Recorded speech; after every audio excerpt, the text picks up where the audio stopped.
com Robson, e tinha um pouco menos gente, né? Hoje aqui está a turma do fundo, não sei porque ele está lá no fundo. Porque a gente falou que era você hoje, aí veio todo mundo te ver. Tá certo. Robson é bem mais bonito que eu. Então, e o segundo vai ser esquecido, né? Esquecido. O primeiro sempre. O primeiro nunca será esquecido. Isso. O segundo. Pronto.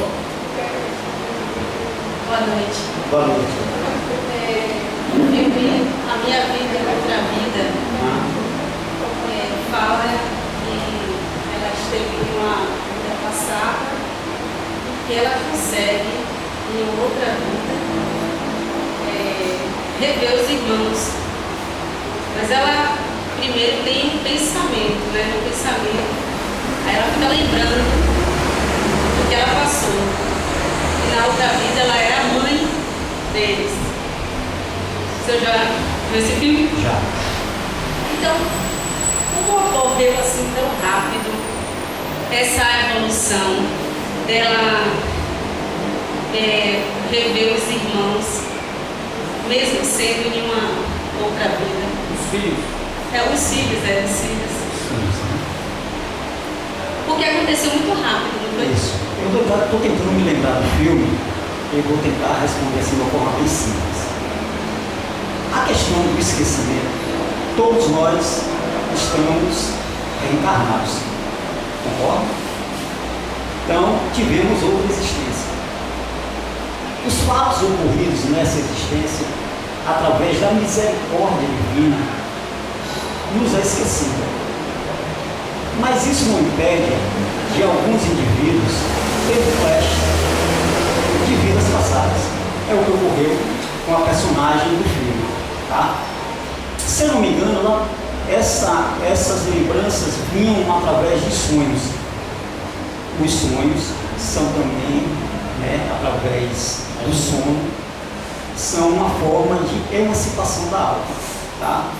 Então, essa emancipação, esses laços que o nosso espírito tem ao corpo, também são chamados liames, eles são muito firmes. E durante o sono, eles são afrouxados, digamos assim.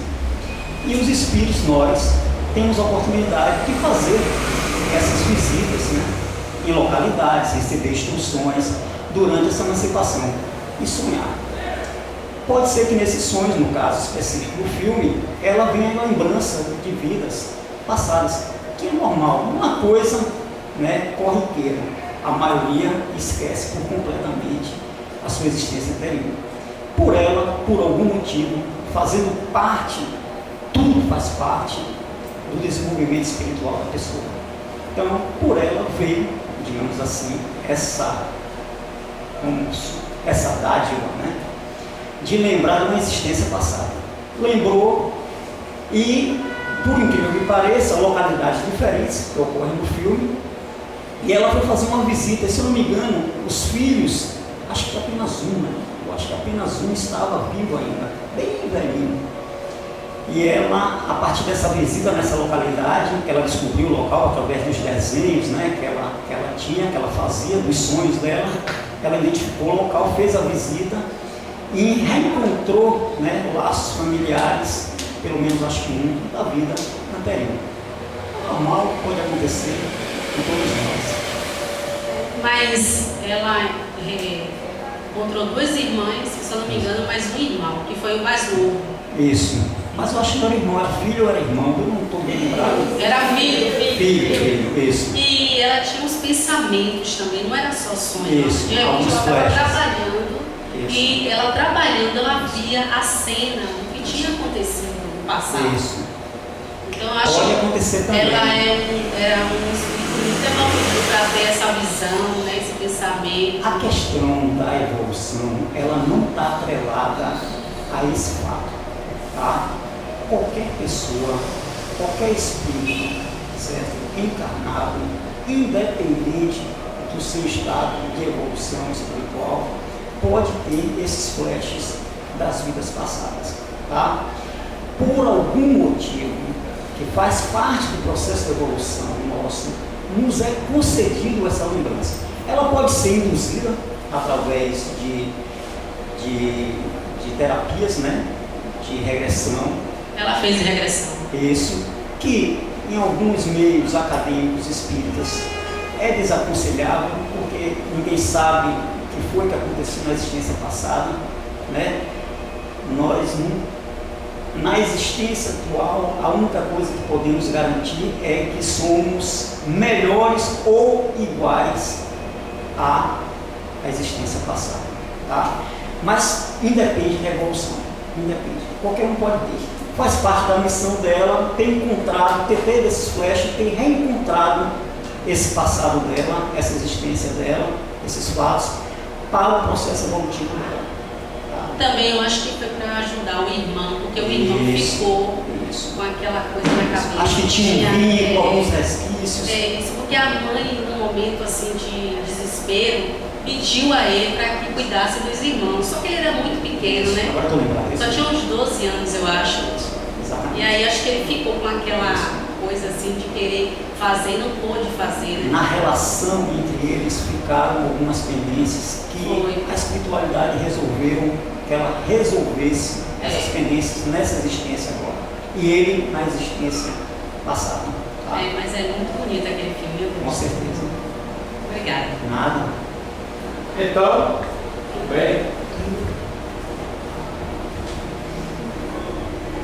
Boa noite. Boa noite. Eu ouvi dizer que, assim, quando uma pessoa, pode ser que aconteça, né, que tem uma morte assim brusca, abrupta, ela pode reencarnar imediatamente? Existe algum caso ou não?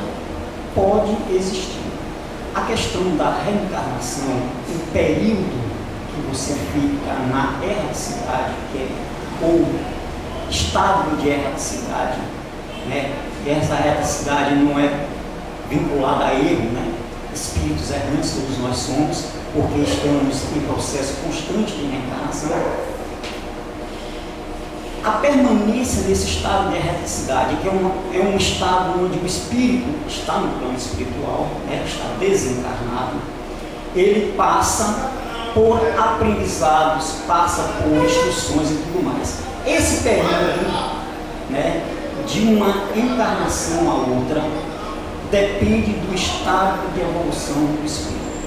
Pode ser que ele faça essa encarnação rápida por motivos da existência dele ter ocorrido algo, tá, que ele precisa resolver de imediato, que na erraticidade ele não teria condições de resolver.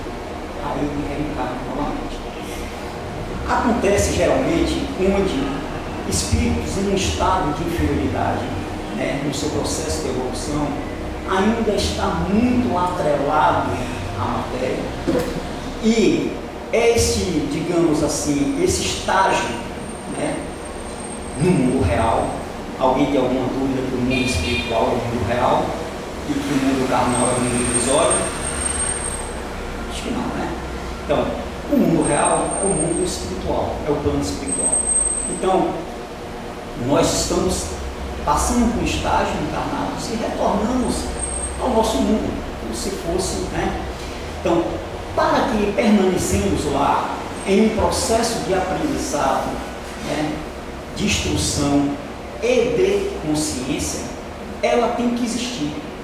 Se o espírito não tem consciência de si, de onde ele está, para onde ele vai, ou o que ele está fazendo ali, o estado de erraticidade para ele não vai surtir nenhum efeito. É mesmo que você malhar em ferro frio. Então esse espírito tem a necessidade da carne para que adiante o seu processo evolutivo. Aí ocorre a questão de você reencarna de imediato.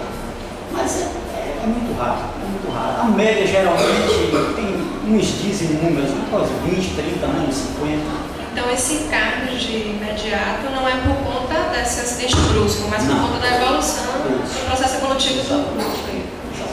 Tem que ter sentido. E o sentido é sempre a questão do processo evolutivo de cada um. Tá? Deve? Como é que o espiritismo vê a questão do homossexualismo? Eu tenho um amigo que sempre sempre, a gente de manhã bem cedinho, a gente entra em uns processos de discussão, elucubração, né? E esse tema, ele é bastante discutido. O Espiritismo, ele trata a questão do homossexualismo de uma forma bastante simples e natural, tá? Nós sabemos que o espírito, ele tem que passar por todos os estágios. O espírito não tem sexo, tá? Mas, dentro do seu processo evolutivo, ele tem encarnações. Essas encarnações, ele pode ter uma sequência muito grande entre um sexo ou outro, ok?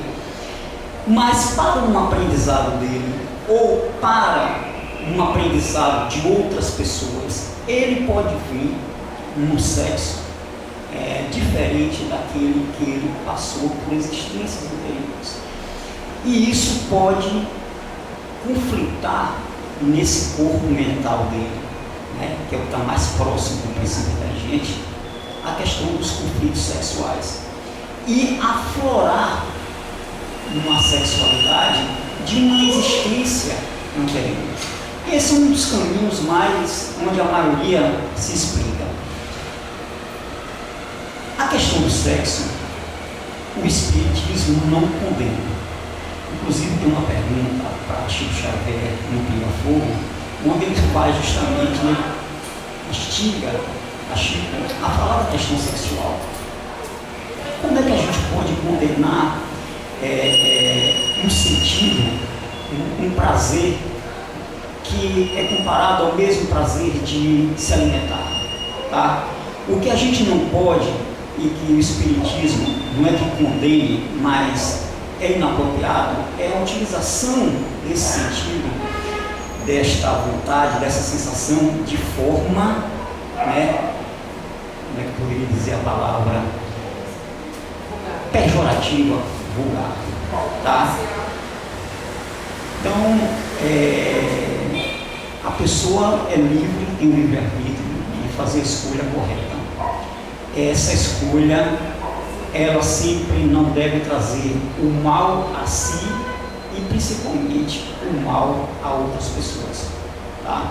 Então, o homossexualismo dentro do Espiritismo é tratado de forma natural. E nós temos que ter o princípio da indulgência, que é aceitar as pessoas do jeito que elas são, tá?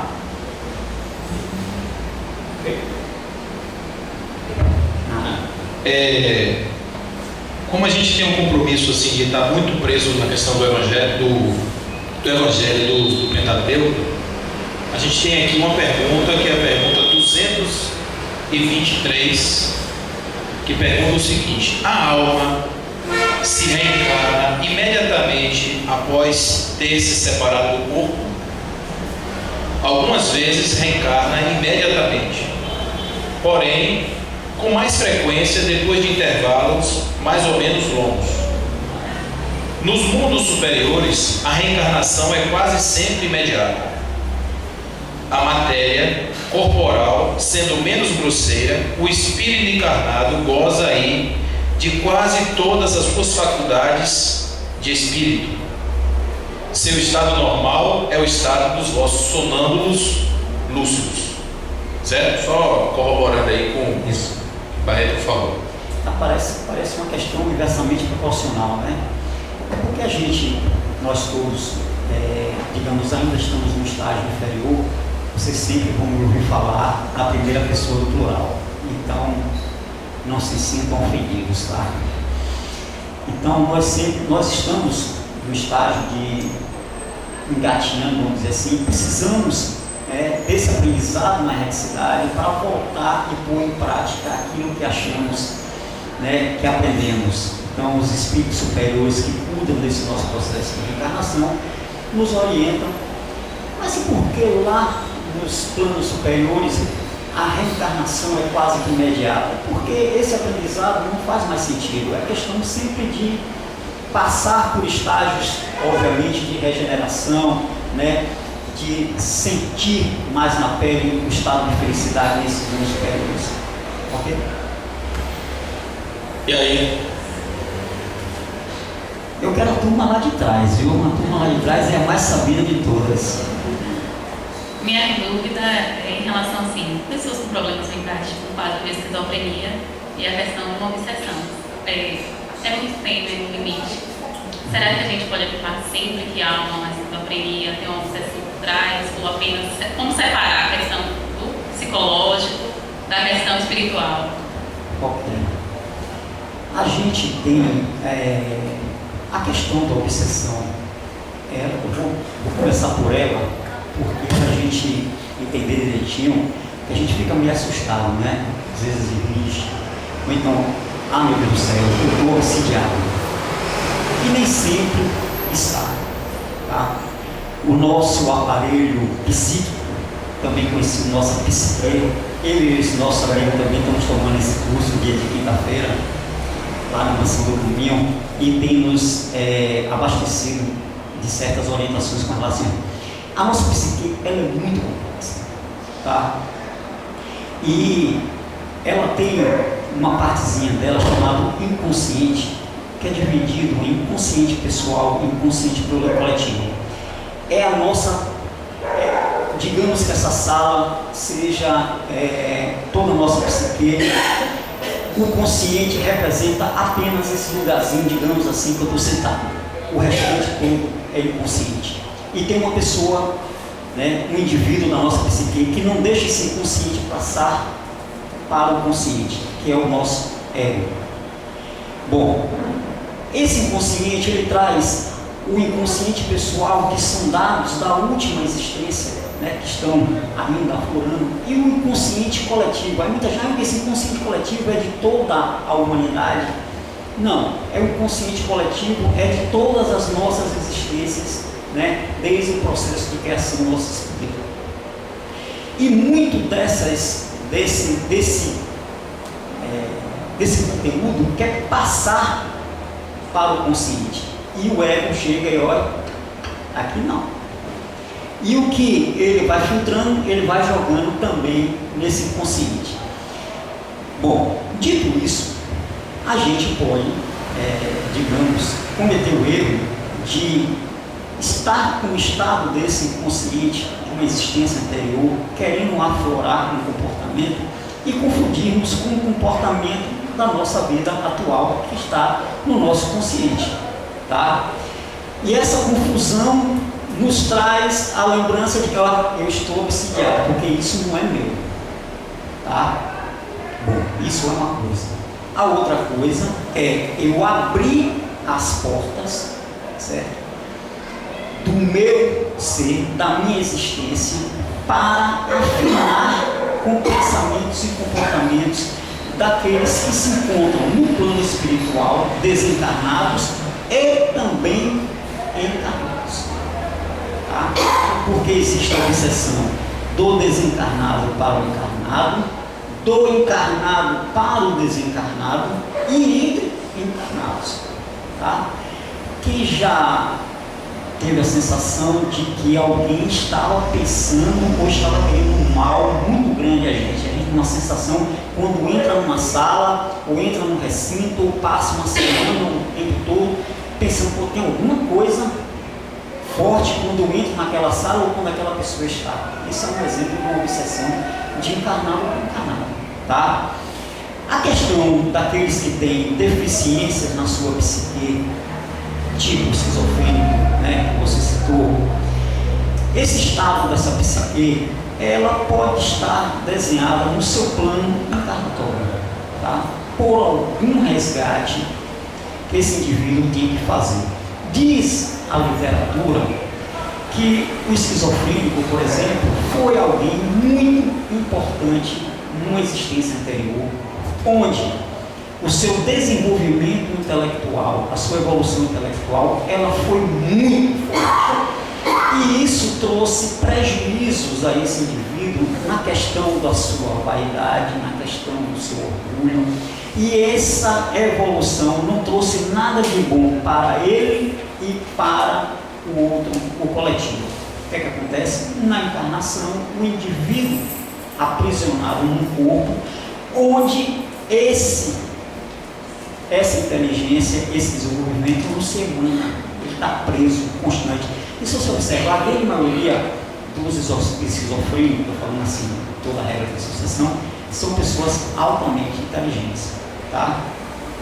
Isso pode abrir um canal de obsessão? Pode. É normal? Talvez sim, talvez não. Ok? Ficou mais ou menos explicado? Então, assim, essa questão de obsessão, ela é muito relativa. Nós estamos no contexto, aqueles que frequentam reuniões mediúnicas de desobsessão sabem que o tratamento é do obsessor e principalmente do obsidiado.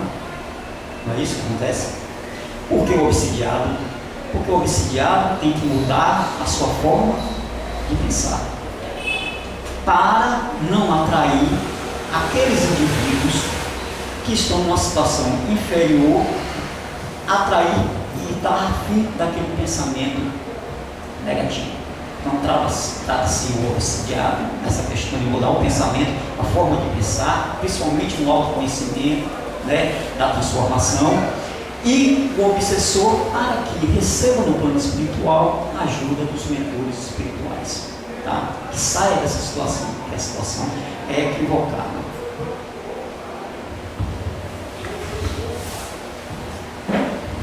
Complementando a pergunta, como o Espiritismo vê as doenças de modo geral, quer patologias crônicas que trazem sofrimento ao longo da existência ou oncológicas, ou em crianças, por exemplo, jovens?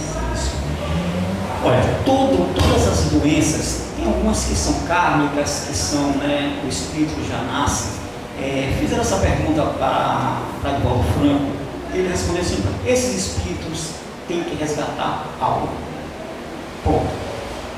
Então, algo foi feito no passado e que nessa existência, através dessa doença, através da necessidade de ter essa doença, resgatar ou passar por situações que valem imprimir e valem melhorar o seu estado evolutivo. Sempre é essa a finalidade. Sempre. Mas quando você vê crianças muito pequenas, adolescentes, que não têm nem consciência do que se passa ao redor, como seria esse resgate se ela não tem nem consciência dela? Mas a consciência não está naquela existência no corpo. Quem está habitando aquela criancinha é um espírito e ele pode ser muito bem mais velho do que nós. Tá? Então, aquilo ali é um resgate do espírito. A mesma coisa acontece com as crianças. Como explicar as crianças que desencarnam em idade tenra? Espíritos que desencarnam. Aquela criança, pelo amor de Deus, não tinha nem consciência de nada.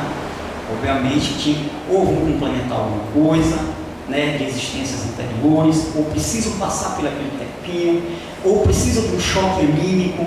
Crianças que morrem no útero, que morrem ao nascer. É só o choque anímico para, olha, sentir o meu perispírito, sentir o corpo, né? Voltei, estou melhorando. Só para você ter uma ideia, os homens bombas, né?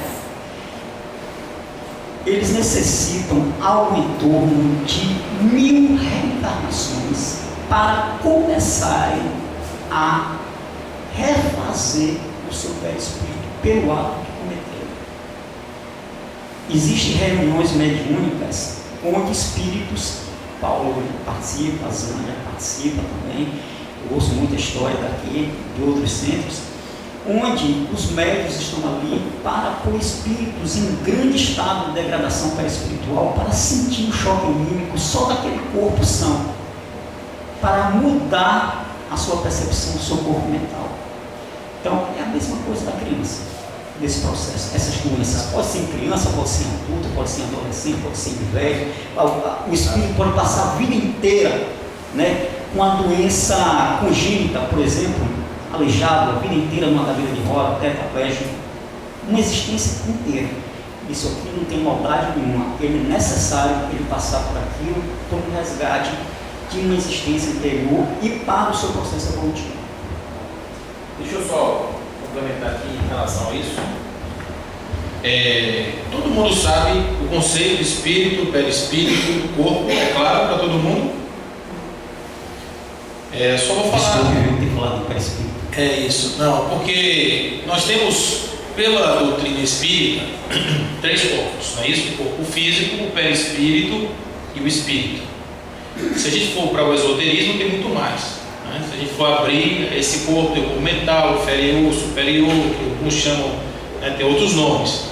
Mas, olhando do ponto de vista do perispírito, ele é intermediário entre o espírito e o corpo. Então, para o corpo se comunicar com o espírito, mesmo nós espíritos, precisamos do perispírito. Esse perispírito, ele é um modelador, organizador biológico. Ele funciona moldando o nosso corpo de acordo com nossas impressões de consciência. Então imagine o seguinte: eu preciso de uma experiência que eu tenho que nascer com um problema no braço. Esse braço me deu muito problema e eu vou nascer sem ele, por exemplo. Então, o meu perispírito, ele vai plasmar um corpo para mim, para essa encarnação sem o braço. Da mesma forma, eu posso ter uma projeção de uma patogenia futura no coração. Então, isso vai estar no meu perispírito como uma bombinha relógio, que em um determinado estágio da minha vida, isso pode se manifestar. Às vezes a gente vê uma criança, e teve um caso em Vitória da Conquista, de uma criança que tem uma doença com um nome complicado, que eu sabia, mas esqueci, que é uma doença de pele, que são feridas. Horrível. Não é horrível? É uma coisa terrível. É como se fosse assim, queimando a pele, como se fossem queimaduras. E não fica bom, porque é uma coisa assim raríssima, uma doença muito rara. A medicina conhece, tanto que eu quando vi a matéria, eu liguei com uma médica amiga minha, falei do caso, veja de que forma a gente podia ajudar, porque ele já está sendo ajudado pelos vizinhos, porque a mãe já não aguenta mais. A mãe é muito pobre, não tem como comprar as fraldas dele, os medicamentos, tudo. É uma doença terrível. E aí eu perguntei a Márcia, que trabalha com o Divaldo lá na Mansão do Caminho. E ela me disse que Divaldo, nessas viagens do mundo, encontrou um caso desse nos Estados Unidos e trouxe essa criança para ser tratada no Brasil, lá na Mansão do Caminho, inclusive, que tinha um tratamento espiritual, porque normalmente é reencarnação de queimados, de espíritos que imolaram o corpo em outra vida e que quando vem com esse tipo de manifestação. Então, não quer dizer que toda doença seja uma doença de ordem espiritual. Existem as doenças de ordem material. O que a gente pode dizer hoje, que a medicina inclusive está avançando para isso, é dizer que as doenças elas têm origem perispiritual, todas elas, porque a minha mente ela joga no meu perispírito as minhas impressões negativas e o meu perispírito devolve para o meu corpo essas impressões negativas, porque ele é o modelador do meu corpo, né? A questão da loucura, por exemplo. O que é loucura? A loucura é um corpo que não está funcionando bem. O espírito sabe o que está acontecendo. Ele está prisioneiro de um corpo que ele quer levantar o braço, o espírito manda baixar, o corpo manda baixar. Então ele não tem controle sobre os seus mecanismos funcionais, né? Isso funciona como um processo de depuração com o espírito, sim, porque o espírito precisa do corpo para se manifestar na sua plenitude. Nem sempre é possível.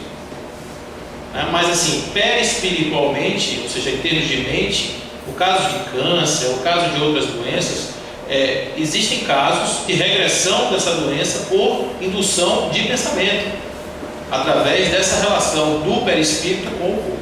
Porque o que a gente fizer na mente, faz no perispírito. O que fizer no perispírito, faz no corpo. Certo? Quem foi que falou mais? Peraí, Rolandinho. Eu ia emendar sobre esse tema. Primeira dama. Obrigada. Boa noite, tudo bom? O espírito que é impedido de reencarnar através do aborto, ele sabe que vai passar por isso? Olha, tem alguns casos que sim, viu?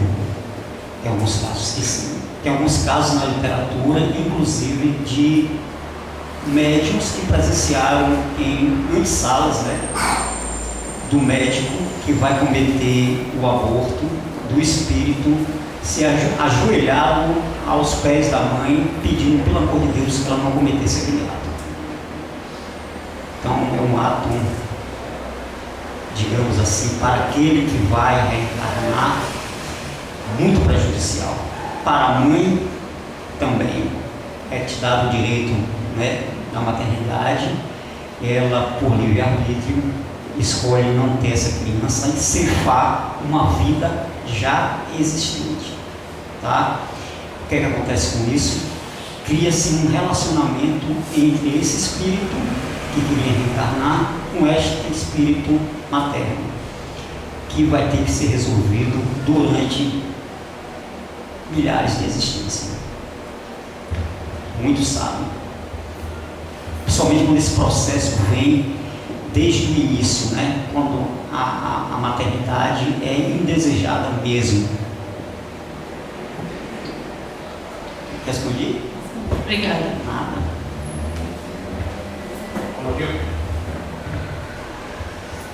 Boa noite. Boa. Continuando o que você falou sobre o caso do menino. Quando a gente desencarna, não tem um período para uma nova reencarnação. Então, nesse período, ele não esquece, não? Paulo falou uma palavrinha interessante. Todo efeito causado em nosso perispírito, ele é de ordem moral, não de ordem física. O que quer dizer isso? Esta sala, eu estou numa localidade, explodiu, eu me queimei todo e não tinha nenhuma responsabilidade sobre aquele ato. Tá? Esse efeito da queimadura, neste caso, não terá nada sobre o meu perispírito.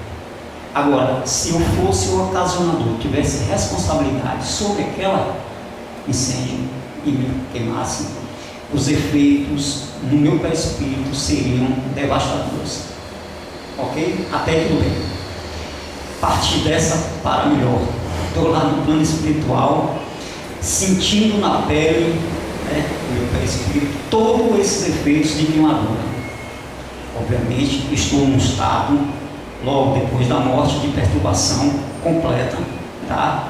E preciso restabelecer as ordens do meu pensamento, do meu corpo mental, para que meu perispírito volte a essa normalidade. Muitas vezes isso não é possível. Eu preciso de um estado de consciência plena para que isso aconteça. Eu preciso da ajuda de espíritos superiores no plano espiritual que me conceda a reprogramação desse meu corpo mental para que ele influencie esse perispírito. E muitas vezes eles não são autorizados para isso, porque aquele processo faz parte do meu aprendizado, tá? E eu retorno com essa chaga perispiritual modelando o meu corpo físico, voltando, no caso, um aspecto desse aí da criança, tá? Ou outras doenças, por exemplo, de pele. Pode vir de diversas formas. Talvez esse efeito venha um efeito bem diferente da queimadura. Enfim, tudo aquilo que fazemos, que temos responsabilidade, isso tem tanto para o bem quanto para o mal, isso tem influência direta em nosso perispírito. Ok? Mais uma só. É verdade que no momento do desencarne, o perispírito permanece por 24 horas ainda ali no mesmo local? Isso também depende do estado de evolução, tá? Do espírito. Quanto mais apegado à matéria, às vicissitudes corpóreas, mais tempo ele vai ficar aqui presente nesse plano. Tem uns que passam, e na literatura isso está bem detalhado, tá? Então, e ele fica onde? Fica aonde ele estiver afinado, aonde o pensamento dele estiver afinado, tá? Tem gente que não sai do quarto, da sala, do apartamento, da casa, não desapega dos objetos, e tem muitos, inclusive, que ficam na própria cova, no próprio sarcófago, no próprio túmulo, e sentindo, para você ter uma ideia, sentindo tudo que a carne está sentindo naquele processo. Tamanho apego. assim, gente, a gente às vezes se assusta com isso. Todo espírito no nosso estágio, ele passa, assim como ao encarnar e ao desencarnar, que é um processo natural. Será a última vez que vamos fazer isso? Quantas vezes já fizemos? Milhares de vezes. Milhares de vezes já fizemos isso. Tá? Estamos sentados aqui nessa sala porque em algum momento no plano espiritual resolvemos nos juntar e aprender. Tá? Esse aprendizado passa por um processo de transformação, de percepção e de expansão da consciência. Da gente desapegar dessas virtudes, melhorar, nos compreender primeiro, para depois, através dessa compreensão, ampliar essa nossa consciência e nos ajudar nesse processo evolutivo. Então, o desencarne de um indivíduo desapegado, um indivíduo consciente, obviamente nós não vamos ter só essa existência para melhorar, temos erros, temos vicissitudes, estamos apegados ainda a muita coisa, cada um sabe dos seus apegos, é só mergulhar na sua consciência, no seu ser, que vai descobrir, isso é que faz parte do processo. Então, a gente está aqui para justamente aprender esses processos. Então, esse processo de perturbação depois da morte é normal, tá? Esse torpor, essa perturbação de saber onde está, onde é que eu estou perdido. Muitos de nós vão passar para o plano espiritual sem saber que tem morrido. Né? Chega lá dentro, está enxergando nossos parentes, nossos familiares, e em determinado ponto de lucidez e consciência, quando ninguém mais nos responde, a gente olha, eu acho que eu parti dessa para melhor. E agora eu preciso me afinar com a espiritualidade, me afinar com a espiritualidade amiga, mentora, meu anjo guardião. Todos nós aqui que oramos, pedimos a Ele, né? Irmã Maria Imaculada, Mariazinha e assim por diante, que nos ajude nesse processo, né? De retorno à consciência de que estamos na erraticidade e que precisamos continuar no nosso processo evolutivo. Então, esse tempo pode demorar uma eternidade, como também pode levar 24 horas, algumas horas. Depende muito.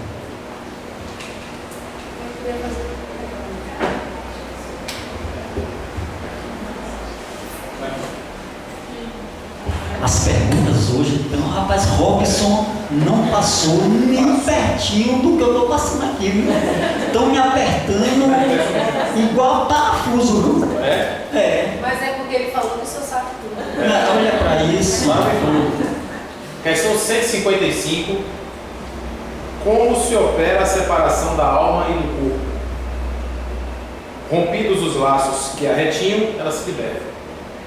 A separação se opera instantaneamente e por uma transição brusca? Há uma linha de demarcação bem nítida entre a vida e a morte? Não. A alma se liberta gradualmente e não escapa como um pássaro cativo que ganha subitamente a liberdade. Esses dois estados se tocam e se confundem. Assim o espírito se liberta pouco a pouco de seus laços. Os laços se desatam, mas não se quebram. Fala relacionado sobre essa questão do aborto. Existe uma outra questão também, da questão dos abortos espontâneos. Eu vou fazer uma pergunta que foi uma impressão que eu tive na gravidez da minha filha.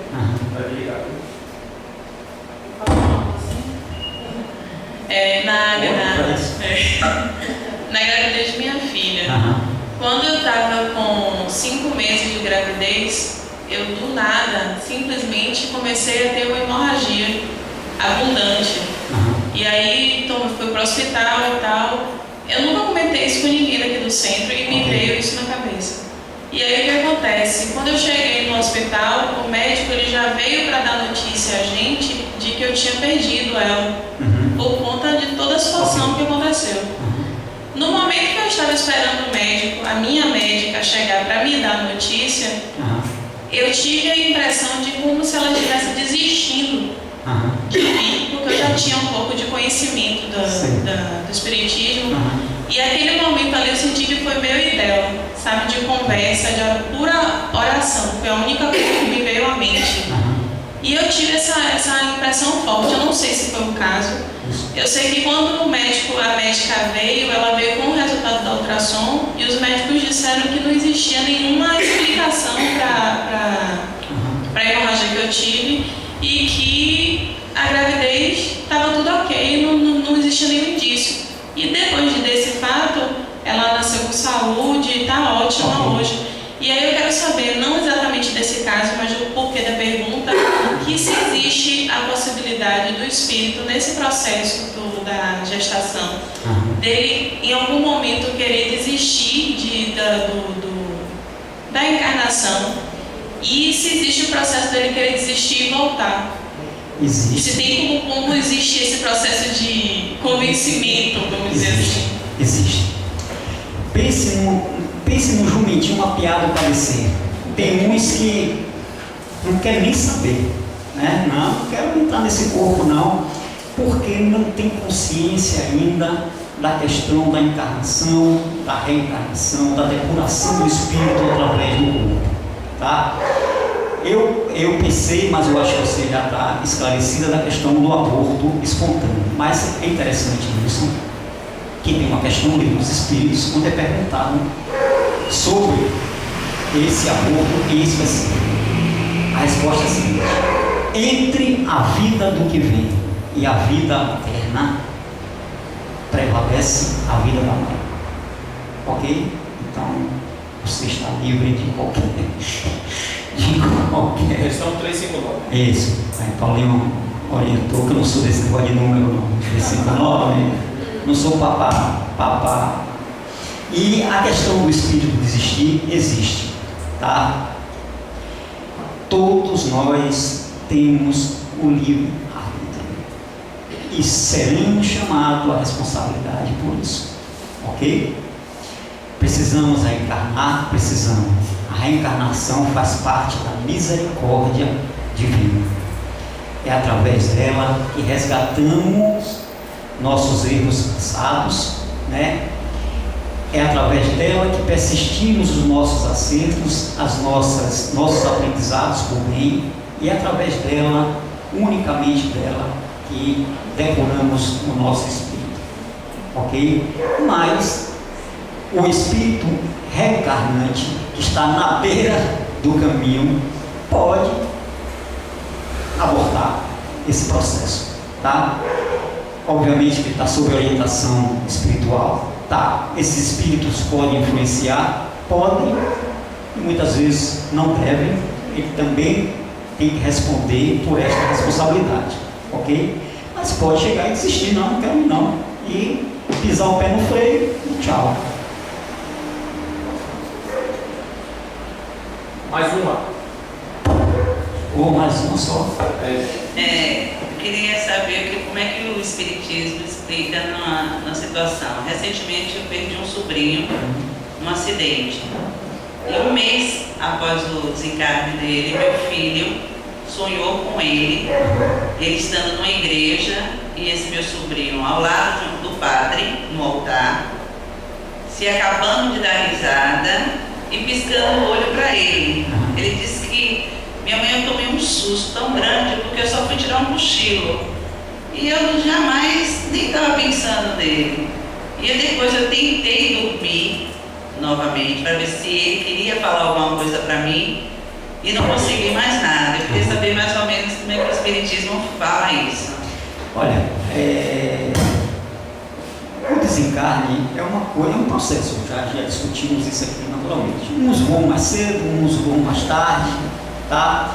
E tudo é saída mais cedo ou mais tarde, tudo está vinculado ao nosso processo de melhoramento, ok? Pode ser que uma situação dessa, por exemplo, não sei qual é a idade dele, tá? Mas, assim, pode ser que também esse desencarne venha a fazer parte do aprendizado de todos aqueles que estão à volta dele, principalmente da mãe, dos pais, tá?